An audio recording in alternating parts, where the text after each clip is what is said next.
Okay, ang topic naman natin ngayon is how to find the equation of a line given a slope and a point. Pero bago tayo mag-proceed sa discussion natin, kung bago ka pa lang sa channel ko, please subscribe and then hit the notification bell para updated ka sa mga susunod na videos na i-upload ko. Okay, so going back, we have this formula in point slope form, y minus y sub 1 is equal to m times the quantity of x minus x sub 1. Okay. Iyon ang gagamitin natin. Sa substitute lang natin tong y sub 1 at saka itong x sub 1. Okay. Kung ano man yung values na naka-assign dito sa y sub 1, sa m, or which is the slope, and sa x sub 1. And then yun na. Kung kailangan natin i-simplify, isi-simplify natin. Kung kailangan isulat sa standard form, isulat natin sa standard form. Kung hindi naman, okay lang naman na naka-slope-intercept form. Okay. Find the equation of the line given the slope of positive 2 and a point 1, 2. So, ito, mag-a-assign tayo. Di ba, diniscuss naman natin dati sa rectangular coordinate system na pagdating sa ordered pair, laging x muna, x ang absisa, okay, tapos y. So, ito yung ating x, tapos ito yung ating y. So, ito yung ating magiging x sub 1, and then ito ang ating magiging y sub 1. So, itong x sub 1, okay, sa-substitute natin dito, and then yung y sub 1 isa-substitute natin dito. And then, syempre, meron tayong slope dito, which is m, yun ang ipapalit natin dito. So, ganun lang kasimple yung gagawin natin para mahanap na natin or makuha na natin kung ano yung equation ng line. So, sulat na natin yung formula.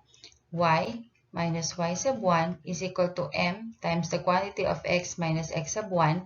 Advice ko lang sa inyo, isulat nyo muna ng isulat yung formula hanggang ma-familiarize na kayo. And then, para sa susunod, alam na ninyo, salpak na lang kayo ng salpak ng values. So, y, write lang natin yan, minus, okay, nakasulat lagi yung minus kasi yung iba kapag negative yung isa-substitute nila, hindi na nila nababago, minus na agad yung, akala nila yun na yun. Pero hindi. Basta isulat nyo agad muna ay minus, okay, you write the minus sign muna. Okay, tapos y sub 1 natin is positive 2, so 2 lang yan. Okay, safe na safe. And then, our slope is 2. So, sulat lang din, 2. And then, the quantity of x, okay, copy, minus ulit, okay. Sulat muna ulit yung minus sign. And then, ang ating x sub 1 is this 1. Okay. And then, simplify. So, ito ay didistribute muna natin. So, y minus 2 is equal to 2x. 2 times negative 1 is minus 2. Okay, and then applying the APE or the addition property of equality. So, magiging y is equal to 2x minus 2 plus 2. Okay? So, hindi ko na yan kasi alam ko naman na alam nyo na grade 7 pa lang. So, ito ay mag-cancel out na yan. So, magiging y is equal to 2x. Okay, so this is our equation of, yung ating equation. Next, find the equation of the line that passes through a point 4, 0 and has a slope of negative 1. So, itong slope na to, ito yung ating m. Tapos, ito ang ating x sub 1. This is our y sub 1. Okay? Write natin, let us write the formula. Y minus y sub 1 is equal to the quantity of, is equal to m times the quantity of x minus x sub 1. Okay. So, since naka-assign na yung values dito, substitute na lang tayo. So, y minus again, lagay lang muna yung minus sign agad. And then, our y sub 1 natin is 0. Is equal to, ang m natin is negative 1. Okay, sulat, negative 1. And then, times the quantity of x minus our x sub 1 is 4. Okay, and then, simplify. Y minus 0 is y. And then ito ay didistribute natin. Kung mapapansin, 1 yun. So, ang mangyayari na lang dyan, yung negative sign ang didistribute na lang natin. So, negative 1 times x is negative x. Negative 1 times negative 4 is positive 4. Okay. Ayan na. Y is equal to negative x plus 4. Next, find the equation of the line that has the slope of 2/3. Okay, so ito yung ating slope. And passes through negative 2, 3. And then meron pa dito, write your answer in standard form. Okay, so yung kanina naka-slope-intercept form, ngayon gagawin natin siyang standard form. So ulit, formula, y minus y sub 1 is equal to m times the quantity of x minus x sub 1. Okay, so ito ang ating x sub 1. This is our y sub 1. So substitute the values. Y minus, okay, so our y sub 1 is 3 is equal to, our slope is 2/3. Okay, and then x minus, okay. Ito yung sinasabi ko kung bakit kailangan nakasulat agad muna yung minus sign. Kasi itong x sub 1 natin ay negative 2. So, mangyayari dyan, palitan ko lang yung grouping symbol natin ng bracket. Ang x sub 1 natin ay negative 2. Ayan. And then, ito muna ang ating i-simplify. Okay? Bago natin i-distribute yung 2/3. So, ito, y minus 3 is equal to 2/3. So, magiging parenthesis na lang gawin natin. So, ito, x, negative times negative is positive. So, magiging plus 2 na yan. Ayan. So, kung napansin ninyo, kung ano yung difference ng minus sign muna agad ang sinulat natin kaysa dun sa tinignan nyo palang wala kayong nilagay na minus sign, tapos tinignan ninyo yung value ng x sub 1 or ng y sub 1, tapos tsaka nyo na lang nilagay yung sign. Okay? May difference yun eh. Lalo na dun sa mga bago pa lang or nagsasanay pa lang or sa mga nalilito, malaking tulong yung minus sign muna agad ay isulat. Okay? So, makikita na mag-iiba na yung sign dito. Now, tsaka natin siya i-distribute. Okay, so y minus 3 is equal to, distribute 2/3 times x is 2/3 x plus, okay, so distribute din to, multiply 2 times 2 is 4/3. Ayan. And then, hindi pa siya nakaayos.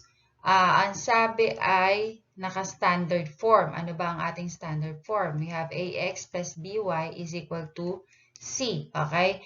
So, dun sa isang video ko, tinuro ko sa inyo how to rewrite slope-intercept form into standard form. So, ito, pareho silang may denominator na 3. Tanggalin na natin kasi alam ko at alam naman natin na karamihan sa inyo ay ayaw ng may fraction nga. Ayaw ng may denominator na nakikita. Okay, example 1. So, let us get rid of this denominator, which is 3. So, ang LCD niya ay 3. So, multiply natin siya sa 3. Okay? So, ito ay didistribute natin yung 3 sa lahat. Okay? Isulat ko lang dito para safe lang na hindi makalimutan na pati dito sa kabilang side ng equation ay multiply yung 3. Okay? So, distribute natin. Pero kung wala naman to, okay lang. Wala naman problema. So, this is 3y.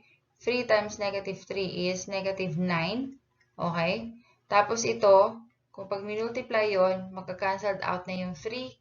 Wala na yan. So, magiging 2x na lang. And then ito, cancelled out na rin yan. So, magiging plus 4. Okay. So, mapapansin, ano na tayo? Wala na tayong fraction. Okay. Malinis na to. So, aayusin na lang natin as ax plus by is equal to c. So, yung 2x dito, dali natin dito using APE. Shortcut na natin. So, this is positive. Magiging negative 2x. This is plus 3y, sorry, is equal to 4. And then, itong constant, isama natin dito sa constant sa kabilang side ng equation. This is negative 9. So, magiging positive 9. Okay? So, magiging negative 2x plus 3y is equal to 13. And then, since ito ay negative, let us multiply it by -1 or divide both sides of the equation by -1, kahit alin doon. So, mangyayari ay lahat ng signs dito ay mababago. So, 2x minus 3y is equal to -13. Okay, so ito na ang ating equation.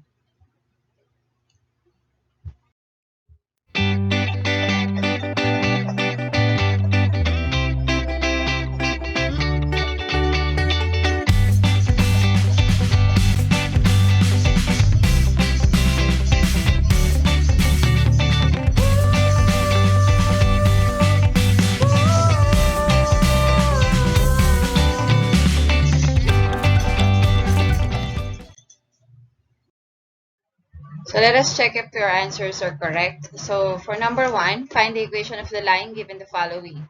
The slope is 3/4 and the point is 3, -2. Okay, so let us assign the values. This is our x sub 1 and y sub 1. So our formula is y minus y sub 1 is equal to m times the quantity of x minus x sub 1.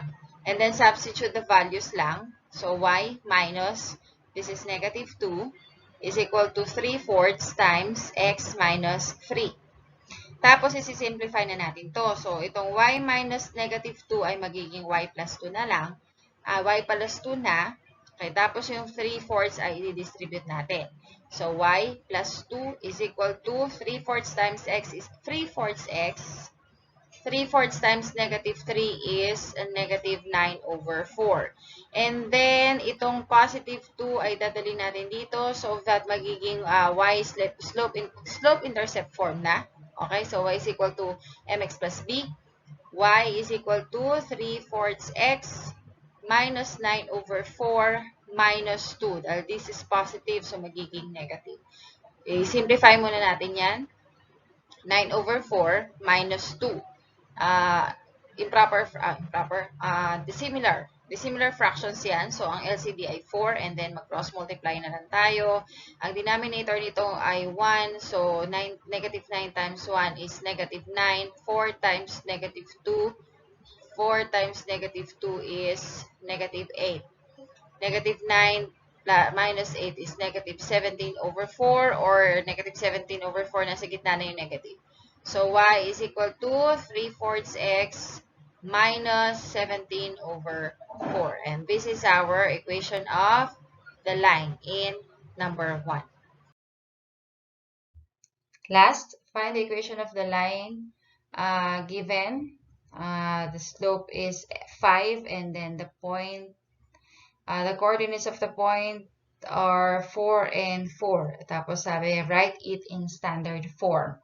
Okay, so write natin, let us write the formula. Y minus y sub 1 is equal to m times the quantity of x minus x sub 1. So, ito ang ating x sub 1, ito ang ating y sub 1. So, y minus 4, puro positive yan, kaya okay na, safe na yan.